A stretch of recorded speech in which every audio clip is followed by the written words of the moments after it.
زما د خوږ اسلام عزتمندو مشرانو کشرانو دوستانو رونو د معاشري د اصلاح په سلسله کې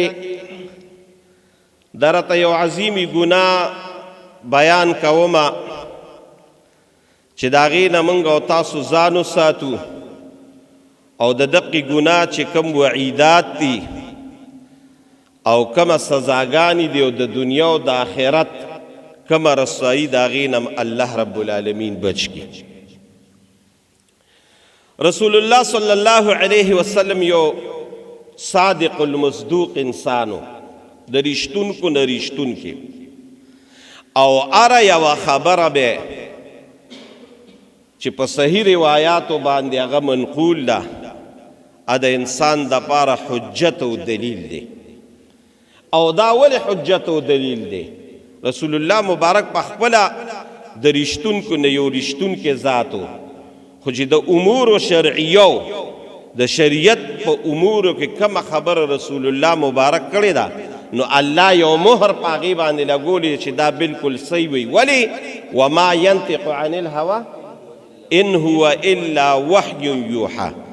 رسول الله مبارک چې د دنیا په امورو کې نه د آخرت په امورو کې او د دین په امورو کې تاسو ته کومه خبره کوي نو دا د ځانه نه کوي بلکې دا ورته الله ویلي دی.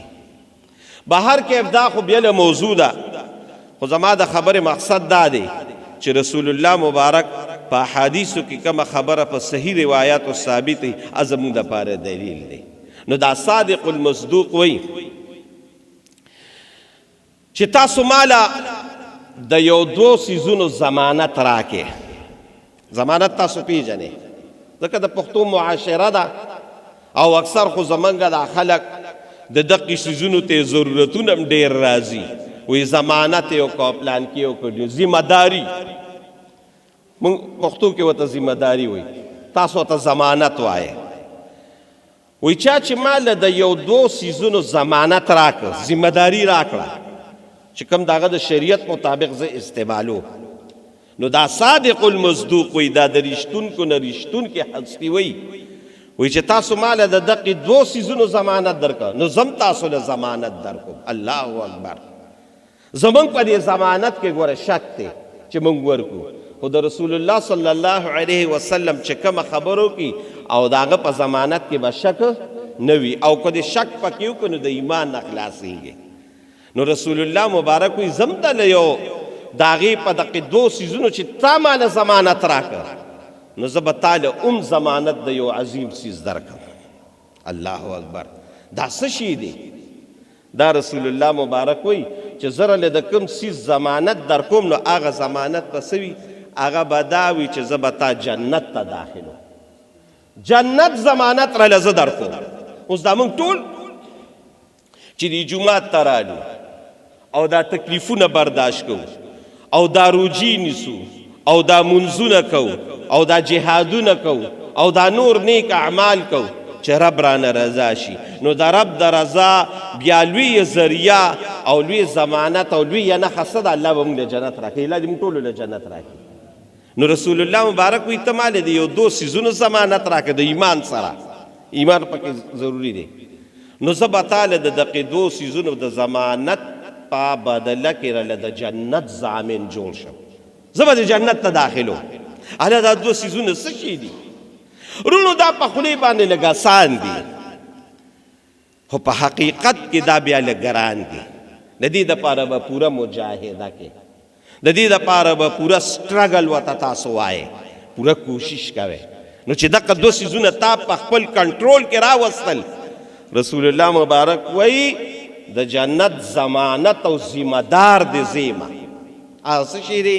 دا د بخاري مبارک حدیث دی چې من یظلم لی ما بین لحییه و ما بین فخذیه وفي روایت و ما بین رجلیه. چا چې ماله ضمانت راکه د یو دوه غوښو، د یو دوه غوښو، یو هغه غوښه چې هغه د یو دوه جبلو چې تاسو ورته جامې وایئ، د دې دوو جامو ترمنځ کومه غوښه ده د دې ضمانت هم ماله راکړه چې دا به موږ په صحیح طریقه استعمالو. د دوو جبلو او د دوو د جامو ترمنځه وهاب ګل صاحب څه شی دی؟ دا ژبه ده. شاباس، دا ژبه ده. نو یو د دې غوښې ضمانت راکړه چې دا به زه په صحیح طریقه باندې استعمالوم. او دویم نمبر وما بین رجلیه وفي روایت وما بین فخذیه، د دې دوو خپو ترمنځه یا د دې دوو زنګونو، دا موږ چې ورته پتون وایو، د دې ترمنځ کومه غوښه ده چې موږ ورته شرمګاه د انسان وایي، د دقې ضمانت راکړه چې دا به زه صحیح طریقه چې کوم ماته دین او اسلام او شریعت ښولې ده د هغې مطابق استعمالوم. چې دا دواړه ضمانت تا ماله راکړه چې دا به زه په صحیح طریقه استعمالوم. تیمور جان رسول الله مبارک وي د جنت ضمانتګر دی زیبه. الله دې موږ له د دقې صحیح توفیق را نصیب کړي. یو د دا ژبه او یو د دا شرمګاه. اوس دا ژبه دا خو په حقیقت کې ډېر وړوکی څیز دی او زموږ په دې عربۍ کې یو معقوله ده. وایه تیمور جان، جرمه صغیر و جرمه کبیر. جرمه صغیر وایي د جسامت او د دغه په لحاظ باندې ډېره وړه ده دا ژبه، ډېره وړه ده. ژبه څومره یې زما په خیال په دې بدن په دې اعضا کې د ټولو نه وړوکی څیز دی. دی لاس ته ګورو، دی سر ته ګورو، دی خپو ته ګورو، د بدن نورو اعضا ته ګوره غټ غټ دي.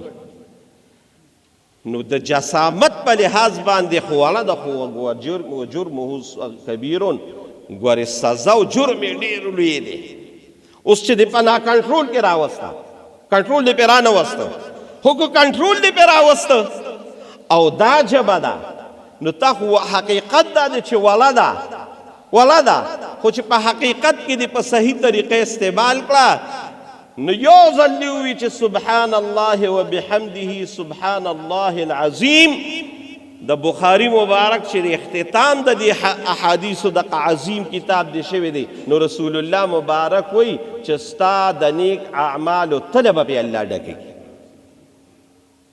اوس ته پیدا کوي نو دومره لوی کمال یې شو. نو زما عزتمند ورونو د دې به موږ پوره خیال ساتو. نن د ژبې ډېر غلط استعمال دی. په دې ژبه باندې موږ لګیا یو غیبت کوو. اوس غیبت څومره لویه ګناه ده، عظیمه ګناه ده، لویه ګناه ده، څومره لویه ګناه ده. زه بعضې وخت یقین د خدای په ذاتو که د دې سار په دې مونځ کې یا په دې مونځونو کې د دې صورت حجرات د آیاتونه فاروق جانه ویمه که نه، نو یو ځای کې الله څه وایي؟ ایحب احدکم ان یأکل لحم اخیه میتا فکرهتموه. وی تاسو کې څوک داسې خوښوي چې ستا رور وي روره. اوس انسان دی، رور خو انسان وي که نه، بیا دا رور ستا مړ وي، مړ وي مړ، او ته د دې مړ رور غوښې لګیا دي شوکې یا خورې یې. زه به راته المقصد د دې آیات هغه مفهوم هغه دغه دا راوباسم چې کوم سړی د خپل رور د مړ غوښې خوري د دې نه لویه ګناه دا ده چې دی دا غیبت کوي بل مسلمان څخه. نو ګوره دا ژبه خو واله د غیبت یې وګوره څومره عظیمه ګناه ده. دقه شان دروغ په دې ژبه باندې موږ وایو څومره عظیمه ګناه ده. دقه شان چغلي په دې ژبه باندې موږ وایو څومره عظیمه ګناه ده. دقه شان د بل مسلمان بېعزتي پې کوو څومره عظیمه ګناه ده، څومره لویه ګناه ده، عظیمه سخته ګناه ده. په دقې ګناهونو کې یو عظیمه ګناه راته نن زه بیانوم هم د دې ژبې د وجې ده. نو د ګناه د بیانولو مقصد به زما دا وي، لومبی مقصد به مې دا وي چې د دې ګناه نه زم ځان بچ کړم. ځکه خبره هغه اثر کوي چې هغه کومه د زړه نه راوځي او زه پې په خپل عمل کوم. دل سے جو بات نکلتی ہے اثر رکھتی ہے. د زړه نه چې کومه خبره راوځي نو هغه اثر کوي. بلې دا چې ما په خپل ځان کې راوسته په تا به اثر کوي. زه تا ته یم ملکه ګیره مه خورې او ما خریلې ده، قسم دې کو ته ستا زما د دې خبرې په تا باندې عمل وشي. زه په خپله مونځ نه کوم او تا ته یم ملکه راشه مونځ کوه، چېرته به په تا اثر ونه شي، په تا به اثر ونه شي. علی هذا القیاس چې زه په مانځه ولاړ یم او تا ته یم مونځ کوه، ته به زما خبره منې. زه تا ته هلکه ما په خپله ګیره پرېښې او تا ته یم ملکه ګیره پرېږده، خبره به دا کې خبره به منې. دقه شان رونو زه دا ویمه چې لومبې دقې عمل نه الله رب العالمین چې د دې ژبې یو عظیمه ګناه ده او نن درته زه 11 احادیث د رسول الله صلی الله علیه وسلم د مبارک خولې بیانومه تا ته به په خپله پته ولګي چې دا څومره عظیمه ګناه ده. نن په هغې ګناه کې اوور آل چې تاسو ورته وایه اوور آل موږ ټول پکې مبتلا یو، موږ ټول پکې مبتلا یو. نو ګوره د دې مبتلاتوب نه به ځان ساتو. ګناه عظیمه ده، موږ یې څه ګڼونه، غټه وجه دا ده موږ یې څه ګڼونه، نو موږ پې ډایرک ورځو. نو د هغې د وجې وبال یې ډېر زیات سخت دی، سخت وبال یې دی. هغه ګناه څه شی ده؟ هغه زموږ په پښتنو کې خصوصا او عمومون په ټولو خلکو کې هغه دی کنزل عظیمه ګناه ده، سخته ګناه ده. نن موږ پښتانه لګیا یو کنزلو ته کار ویلی دی، لګیا یو د سره څه باکې نه ګڼو.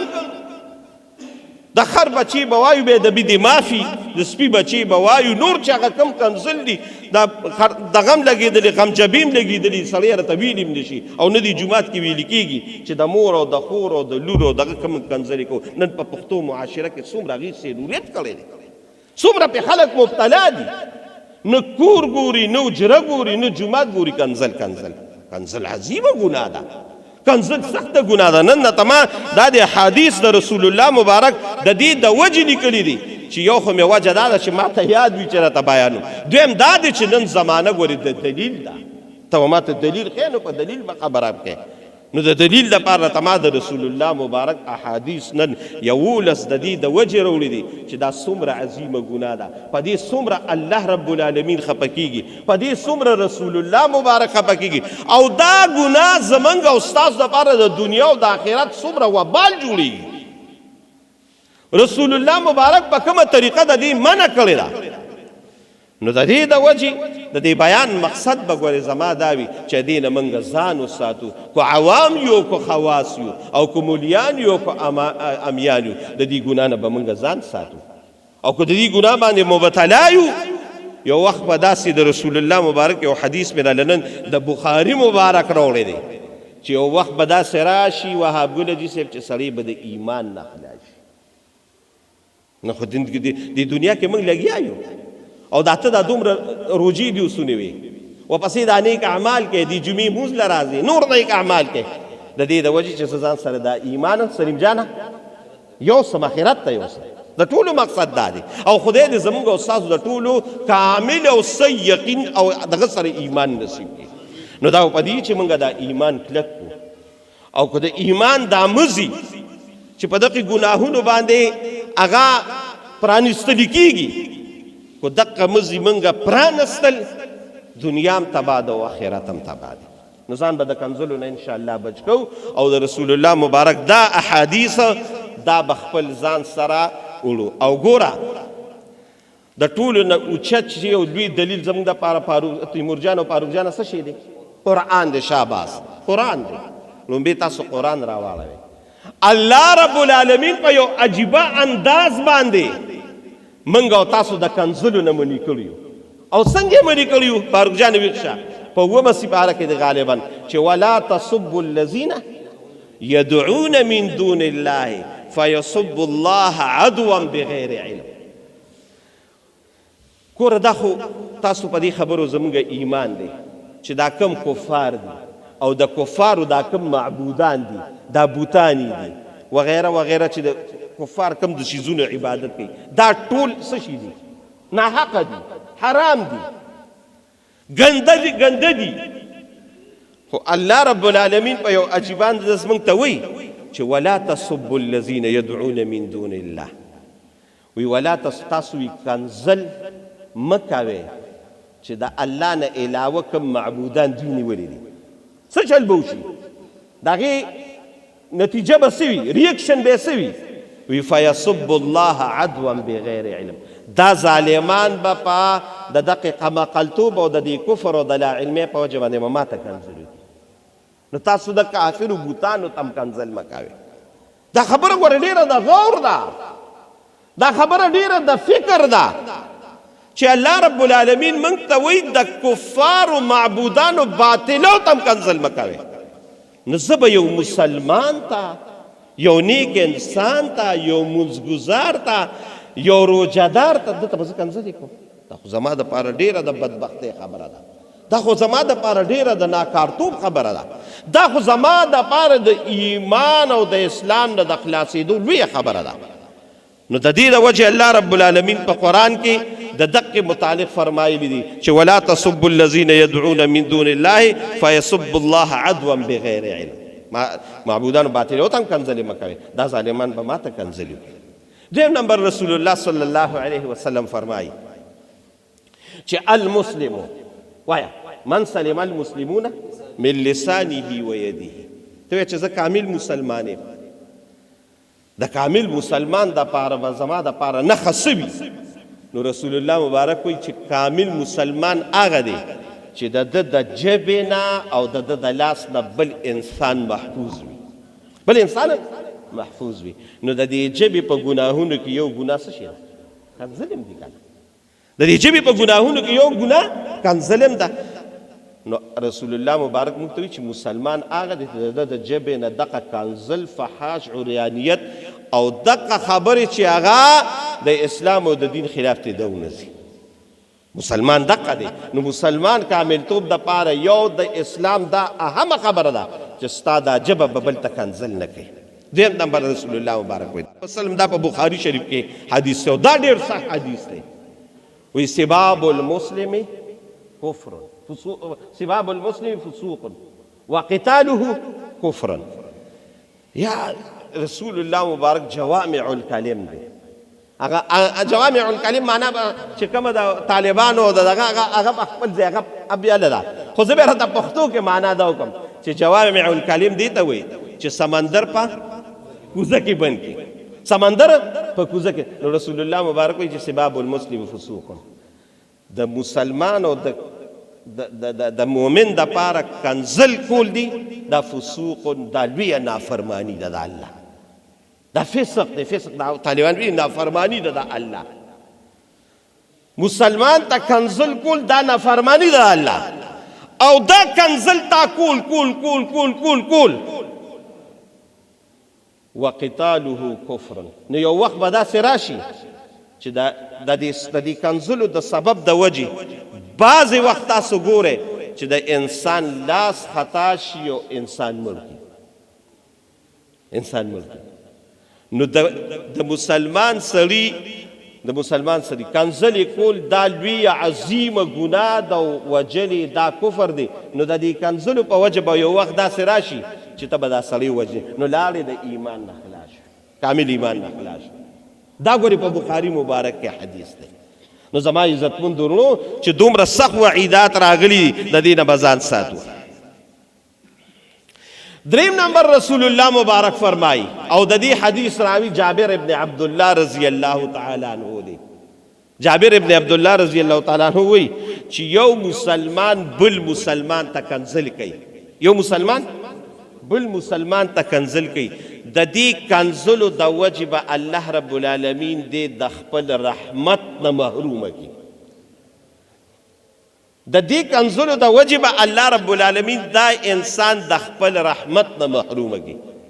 ما خو تاسو ته وی رسول الله مبارک جوامع الکلم دی، بس یو غوړه شان خبرو کې، خو زمونږ د محدثین بیا په دې کې لامبو وهي، د حدیث هغه ماخذ رو باسي چې رسول الله مبارک مقصد څه چې د انسان د الله ګوره موږ قدم په قدم د الله رحمت ته محتاج یو، قدم په قدم د الله رحمت ته محتاج یو.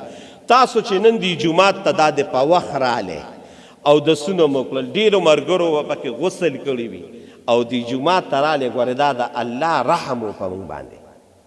خو د الله په غضب کې رالو دی جمعات ته بیا راتګ نشته.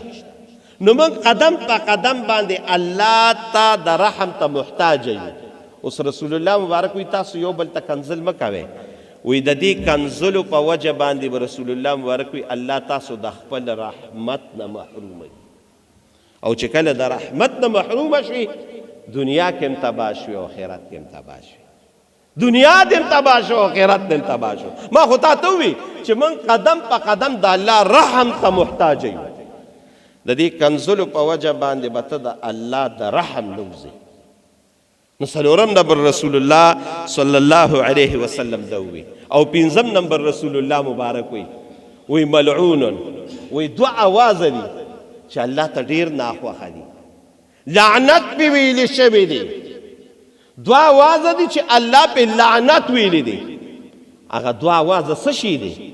دا رسول الله مبارک وی. ما ټولې حوالې دا تاسو ته لیکلي دي. ما تاسو ته ووي چې یو اواز هغه دی چې هغه د ګانې بجانې اواز دی، د میوزک اواز دی.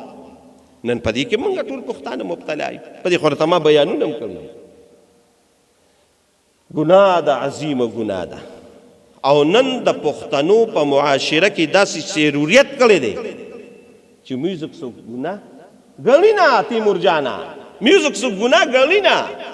حتی رسول الله مبارک دا هستین او داغه د وینان او داغه د قول نظر او قربان شم چې یو وخت به داسې راشي چې دغه اوازونه به جوماتونو ته هم راشي. نن ولې جوماتونو ته نه دی راغلی؟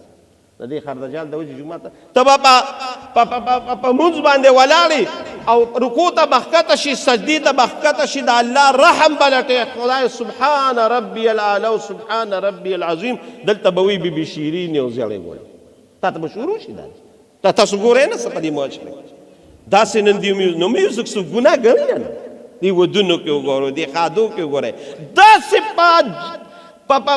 په دغه باندې په جبر په دغه باندې دغه کړي چې د سر ورته ګناه وایي نه. او بعضې نعتونو کې زمونږ غضب دا دی چې معاشره دې حد ته ورسېده چې اوس نعتونو سره میوزک شروع شوي دي. عظیمه ګناه ده، سخته ګناه ده. ما خو ورته په دې باندې بیانونه غالبا اسدجانه کړي دي چې دا سخته ګناه ده. ګناه نه دی، د ځان وساتئ. ان الذين يحبون ان تشيع الفاحشه في الذين امنوا لهم عذاب علیم فی الدنیا والآخرة. اتلسمې سپارې دی وی ګورئ د دې آیات په تفسیر کې عبدالله ابن عمر، عبدالله ابن مسعود ټولو دا تفسیر کړی دی چې د دې نه مراد ان تشیع الفاحشه، د دې نه مراد همدغه ګانې بجانې. بهر کې رسول الله صلی الله علیه وسلم فرمایل چې دوه اواز دي چې هغه ملعون، هغه په هغې باندې د الله لعنت ویلی شوی دی. یو ګانې بجانې او دویم اواز د کنزلو. کوم سړی کنزل کوي په دې خلکو باندې د الله رب العالمین لعنت دی.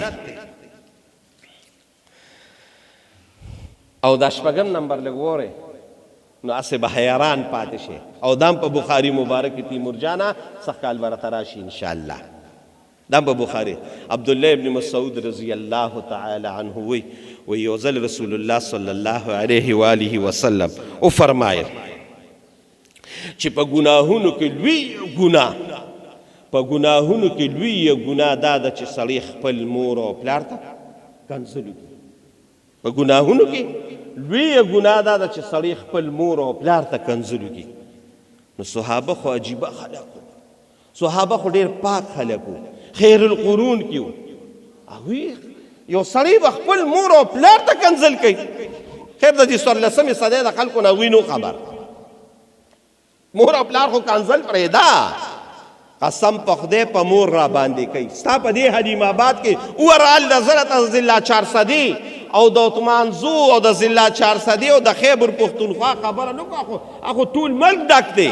ستا په دې حلیم آباد کې والله العظیم ما داسې خلک لیدلي دي چې کنځل خو پرېږده، مور یې والې ده، پلار یې والې دی. ستا په دې حلیم آباد کې دي. نومونه مناسب نه دي چې زه والم خو بهر کې. نو خیر صحابه حیران شو، وی د الله رسوله خلک په مور او پلار ته کنځل کوي. رسول الله مبارک وی دا به څنګه خلک وي؟ وی دا به داسې خلک وي. دا خبره لږه واورئ چې یو سړی وی او هغه به راپاسي د بل مور او پلار ته به کنځل وکړي. کنځل خو چې کوم وسه وایو بېدبي دې معافي، د خر بچیه د سپي بچیه بېدبي دې معافي چې تا هغه ته د خر بچي ووایې د سپي بچي ووایې.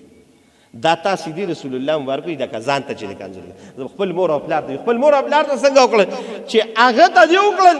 نو ظاهره خبره ده د هر ایکشن وایه ریکشن وي، د هر ایکشن ریکشن وي. چې تا د هغه پلار ته کنځل وکړې خان محمد حاجي صاحب بالفرض تا نه یاد و، ما څه عام خبره کوم چې دې وکړې نو هغه به هم ستا پلار ته کنځل کوي اب هم ستا مور ته کنځل کوي. نو گویا چې تا د هغه مور او پلار ته کنځل وکړل، دا دې داسې وکړه د رسول الله مبارک د وینا مطابق چې تا خپل مور او پلار ته کنځل وکړه.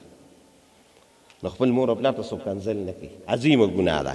نو رسول الله صلی الله علیه وسلم وفرمایل بل یو ناشنا او دا هم د حدیثو په کتابونو کې شته، ابوبکر صدیق رضی الله تعالی عنہ، الله اکبر، سلوی شان لري، سلوی مقام لري، سلوی مرتبه لري.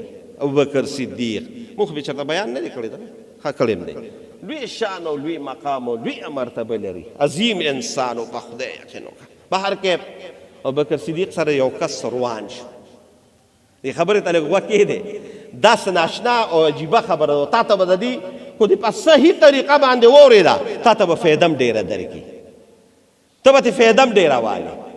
ابوبکر صدیق یو کس سره خبرې شي، خامخا ژوند دې راځي. هغې کس ابوبکر صدیق ته کنځل شروع کړ. ابوبکر صدیق غلی و، بیا یې ورته وکړل، بیا یې ورته وکړل، بیا یې ورته وکړل، بیا یې ورته وکړل، بې شمېره ځلې یې ورته وکړل. ابوبکر صدیق غلی، رسول الله مبارک داسې خندل لرې نه. دې کې ناګهانه انسان دی، او انسان نه خامخا څه خطایي تې وشي چې ده د بار بار بار بار بار بار کنځلې کولې. نو دې کې ابوبکر صدیق هم د خولې نه څه الفاظ ووتل، کنځل نه خو څه الفاظ ووتل، چې څه الفاظ ووتل بس رسول الله مبارک زر راغی. ابوبکر صدیق ته وایي دا ولې دې ووې داسې؟ وایي چې ده دا وې ده دا وې، وایي ده به دا وې ستا دپاره دې کې فایده وه. وی ولې څنګه د الله رسوله؟ وایي ده چې تا ته کنځل کول دا خبره واورې دا ډېره عجیبه ده. نو ستا د دې کنځلو چې ده راته کوله د دې جواب فرشتې ولاړې وي او ده ته په ده باندې لعنت وي او ده ته یې بدې ردې وي، فرشتو وه. نو ستا هغه جواب چا کو؟ هغه فرشتو کو. خو چې کله تا جواب وکړو نو هغه فرشتو بیا اخوا شوې هغوی لاړې. ابوبکر صدیق په ژړا شوي، یا د الله رسوله دې نه پس به بیا داسې نه وکړو. نو گویا زما د خبرې مقصد دا و چې کله ته چاته کنځل وکړې، کنځل دا سړی پې غلی شو، ستا د دې کنځلو جواب هغه ستا په ځای فرشتو، او فرشتې کنځل نه کوي، خو په دې سړي د الله لعنت وي، په دې سړي د الله رب العالمین لعنت وي. نو اووم نمبر زما عزتمندولو رسول الله صلی الله علیه وسلم دغه عظیم صحابي دغه دا معامله وته. او اتم نمبر دا دی چې رسول الله صلی الله علیه وسلم په یو موقع فرمایل، دا حدیث په مشکات کې دی او په نورو احادیثو په کتابونو کې دی، وی د منافق سړي علامې یو روایت کې 3 دي، بل روایت کې 5 دي، 4 دي، 5 دي، دا مختلفو روایتونو کې راغلي چې د منافق سړي، منافق خو پېژنې که نه، منافق دې ته وایي چې په خولې یې یو په زړه یې بله وي. دا ډېر عظیمه ګناه ده، سخته ګناه ده. د رسول الله مبارک دور کې وو هغه اعتقادي منافقان به ورته وي. دې وخت کې زموږ په دې معاشره کې چې دي هغه عملي منافقان دي، خو سخته ګناه ده. نو رسول الله مبارک وفرمایل چې د منافق سړي 4 علامې دي، یو په هغې علامو کې د منافق، دا به منافقي بس د دین اندازو لږ دی علامه ده. علامې خو وهابونه دي چې تاسو پېژنئ که نه، چې دا علامه ده او د دې دا علامه ده او د دې دا علامه ده، په هغې باندې یو شیز پېژنئ. نو د منافق سړي 4 نمبر مخکې 3 بیان شي، یو علامه دا ده چې دی به کنځل ډېر کوي، دا به منافقي. نو موږ به د ځان منافقین جوړو. جواب لږ راله راکړئ. الله دې د منافقت نه وساتي. په زړه نه د خدای بندګانو په زړه نه خوای د جمعې مبارکه ورځ ده او 10 کې یې مخ په قبله دوام قسم په خدای قبلېږي. خدای دې د منافقت نه وساتي. اوس هم بدل نو 9 نمبر رسول الله صلی الله علیه وسلم دوی. 10 نمبر یو صحابي او داغه یو غلام و. نه هغه غلامان به پخوا داسې خدمتونه به کول. نو داغه نه غلطي وشوه. دی که یو صاحب د رسول الله مبارک هغه ورته بدې ردې ووي او کنځل یې ورته وکړې، کنځل بیا ورته کړي، ردې بدې ورته وي. رسول الله مبارک هغې ملګري ته په غوسه شو، وایي تا د جاهلیت هغه دور بیا راوسته، د جاهلیت هغه معامله د بیا راوسته. گویا چې دا کنځل کول د ده نه لوی جاهل په مخ د کائنات کې نشته. کنځل کول دا عظیمه ګناه ده، لویه ګناه ده. نو لسم نمبر رسول الله صلی الله علیه وسلم دا فرمایل او دا یو لسم او دا دولسم لګوره بس په دې باندې با بیا خبره ختمه کو.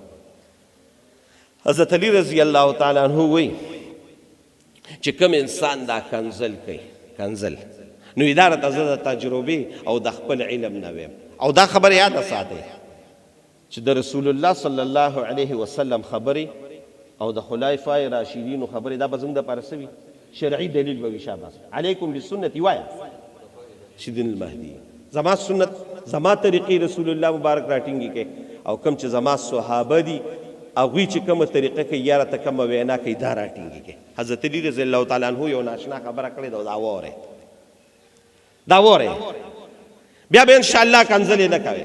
وایي چې کم سړی کنزل کوي او دی لګیا دا فحاشیت عریانیت دا لګیا دي پیلاوي د دې سړي چې کله په قبر کې کیدی کنه نو په ده باندې الله رب العالمین او یا اجدهاګانې مسلط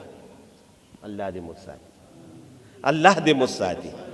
او دویم نمبر ورته رسول الله صلی الله علیه وسلم دا مبارک صحابي وی دویم نمبر دا وره چې کله تا انسان وفات شو دا خبره وره لګه او د زړه په غوږ وره چې کوم سړی کنزل کوي ډېر. ما خو تاته وی چې زموږ معاشره نن ډکه ده غضب دا دی او لوی غضب بل یو وره زموږ د پښتو په معاشره کې زموږ د ماشومان لومبې خبرې زده کړي نو لومبې خبرې موږ خپل ماشومان ته څه وي پلار ته کنزل وکړه وګورئ دا ورته وایو هغه پلار ته وایي سپیه د خر بچیه نو موږ ورته خوشحاله شو راویلو دا عظیمه ګناه ده. دا موږ کوو د خپله معاشره کې د خپل سوسایټۍ کې دا لګیا یو د هغه لومبې هغه خبرې چې رسول الله مبارک وي ته ورته وښایه د قرآن شریف هغه آیاتو قل الحمد لله الذي لم يتخذ ولدا ولم يكن له دا الله نوم ورته وښایه د رسول الله مبارک حدیث ورته وښایه د قرآن آیات ورته وښایه موږ ورته لومبې کنځلې ښایو.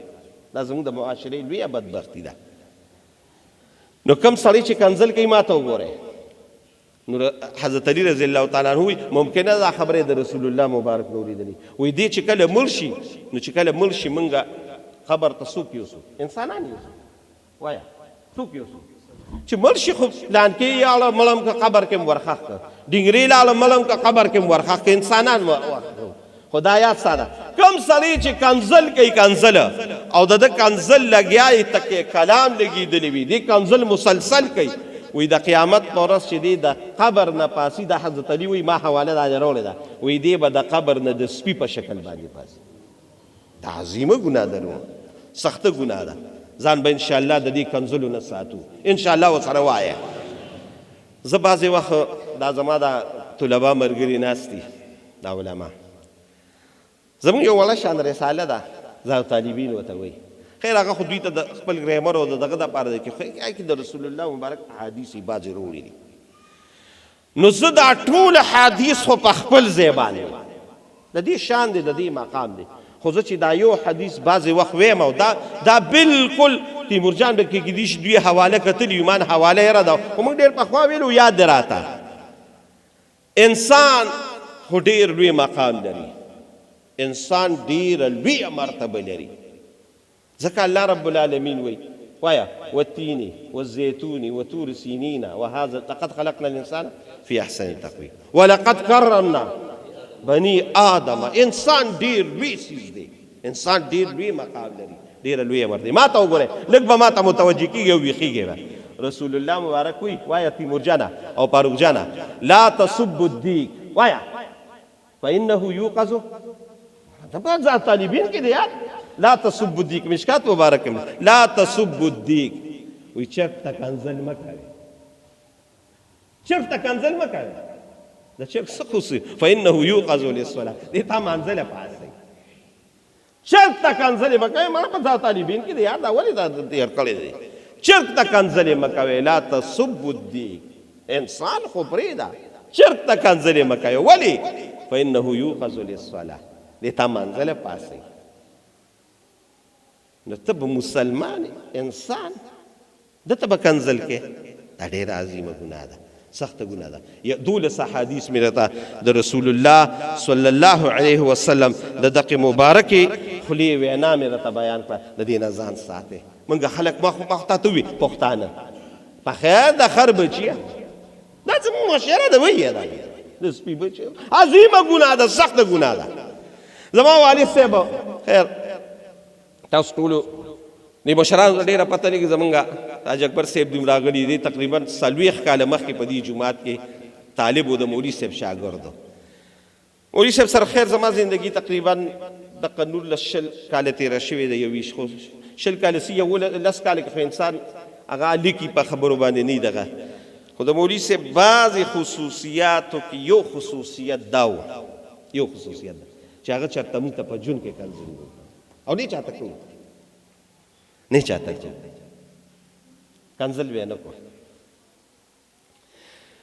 هسې به لګیا و دغه به یې مو کړل بعضې وخت به داسې الفاظ وي زما د هغې ذهن خو ما د مولوي صاحب والد صاحب د خولې نه چېرته په ټول ژوند کې کنځل نه اورېدلی په خولې کې د دې د وجې اثر زیات خولې کې اثر ډېر زیات نن زموږ د خولو نه زموږ د وجودونو نه زموږ د سترګو نه زموږ د غوږونو نه اثرونه وتې دي په مانځه کې به ولاړ یو چې کم ځای کې به لګیا یو دا ولې دا د هغې غټه وجه دا ده چې زموږ خولې بې وارې شوي دي لګیا یو کنځل به کوو عظیمه ګناه ده سخته ګناه ده یو وعده وکړئ رب سره چې موږ هم بعضې وخت شوي دي رانه خو چې ما کله د احادیث کتلي د هغې نه پس مې کوشش دا دی چې کنځل نه کړو ځان د کنځلو نه ساتو هسې بې خونده ووایو یا دغه ووایو دا وایو خو کنځل نه د الله رب نو الله سره به نن وعده کړو ځکه عظیمه ګناه ده سخته ګناه ده نن موږ له قرآن ولې خوند نه راکوي نن ولې زموږ په دې ذکر و اذکارو کې خوند ولې نشته د هغې وجه دا ده چې زموږ خوله بېواره شوې ده زموږ خوله کې هغه اثریت د دې کنځلو د وجې چې موږ یې نن څه ګڼونه او ګناه کبیره ده څه شي ده قسم په خدای په نص د حدیثو ثابته ده چې کنځل کول ګناه کبیره ده ګناه کبیره څه ته وایي ګناه کبیره هغې ګناه ته وایي چې د کاملې توبې نه پس په هغه معاف کېږي چې توبه دې نه وي الله به دې پرې نیسي غټه ګناه داسې ده ځان به ترې ساتې بیا واړه ګناهونه خدای دې مو ساتي د وړو د لویو دواړو نه اللهم انی اعوذ بک من الفتن ما ظهر منها وما بطن رسول الله خدای ما د فتنو او د ظاهر او د باطن او د ارس ګناهونو څخه به ساته الله دا موږ ته دا تعلیم دی موږ نن د دې څیزونو نه ځان دغه کړی دی نو د دې څیزونو نه ځان وساتې خوله کې به هم اثر پیدا شي اعمالو کې به خوند پیدا شي تلاوت او ذکر او اذکارو کې به هم خوند پیدا شي نو زما خواره طریقه هر ځل دا طریقه وي چې تاسو یو اصلاحي بیان وکړم خو بیا تاسو نه وعده علم نو په دې جومات کې به د خپل وس مطابق ما سره وعده ده وکړې چې مخکې څه تېر شوي دي خدای په هغې د الله رب العالمین نه معافي غواړو او د کنځلو یو داسې معامله ده وهابګل حاجي صاحب چې دا په توبه معاف کېږم نه چې هغه چاته دي کړي هغه نه به معافي غواړي یعنې معاف کېږم نه زه ځان یادوم تاسو ټول یادوم معاف کېږم نه خو بهر کې رب ته دا توبه وباسو چې ربه کوم رانه مخکې کنځل شوي په هغې ربه تا نه معافي غواړو ته معاف کې امین نه ویلو ما راته یوه ګنټه بیان وکړه زما زړه ستړی شو تاسو امین خدای چې زموږ نه کوم مخکې د کنځلو ګناه شوي د هغې تا نه موږ معافي غواړو او آینده دا کوشش کوو چې خدای ته هم د کنځلو نه بچ کړي او دا وعده کوو دا را سره لږ دا وکړئ لاس په اوچت کې چې دا وعده کوو چې د خپل وس مطابق سجاده لاس اوچت کړه کنه د خپل وس مطابق به کنځل نه کوو انشاءالله رب العالمین دې موږ او تاسو ټولو له توفیق را نصیب کړي چې د دغې عظیمې ګناه نه الله وساتي درود شریف ووایه ضیاء الله د سعودي عرب مسافر دی لوري په هسپتال کې ده او سیریس ده دعا ولا دا اوکې چې الله رب العالمین ولسه الله رب العالمین زموږ د قرور ضیاء الله جان له چې په سعودي عرب کې دی دغې بچی له خصوصا او عموما چې څومره بیماران دي خدای ټولو له صحت او عافیت ورکړي او دغې ماشومې له خدای صحت او عافیت ورکړي الله زموږ په حال باندې رحم وکړي زموږ ګناهونه معاف کړي دواړو جهانو خیر هم نصیب کړي دا دعا کوي چې الله موږ د دې عظیمې ګناه نه وساتي او چې کوم را نشوي خدای د هغې راته عفو او درګذر وکړي د دواړو جهانو خیر هم نصیب کړي د دواړو جهانو شر نه محفوظ کړي څومره بیماران دي الله دې ټولو له صحت او عافیت ورکړي څومره مردگان وفات دي الله دې د ټولو مغفرتونه نصیب کړي او څومره ضرورتمند دي الله دې د خپلو پټو خزانو نه خپل ضرورتونه برابر کړي څومره بیماران دي الله دې وله صحت او عافیت ورکړي څوک جامع مسجد حلیم آباد ته راځي او دې ځای دې دغه ته د مولوي صاحب په مینه باندې راځي کوم داسې منځ راځي الله د ټولو قدمونه په تله نیکۍ کې کېښود او د دواړو جهانو خیر وله ورکړي او د دواړو جهانو شر نه محفوظ کړي مسلمانانو دپاره دعا وکړي چې کوم ځای کې په تکلیف کې دي خصوصا د ایران مسلمانان او نور مسلمانان الله د ټولو حفاظت او نصرت وکړي او دغه کفري یهودیان او عیسایان او کوم کفري ملکونه دي الله ته ورته اول هدایت وکړي او هدایت یې په نصیب کړي الله ته یې تباه او برباد کړي الله نیست و نابوده کې د دواړو جهانو خیر الله زموږ د ټولو نصیب کړي برحمتک یا ارحم سنتو کې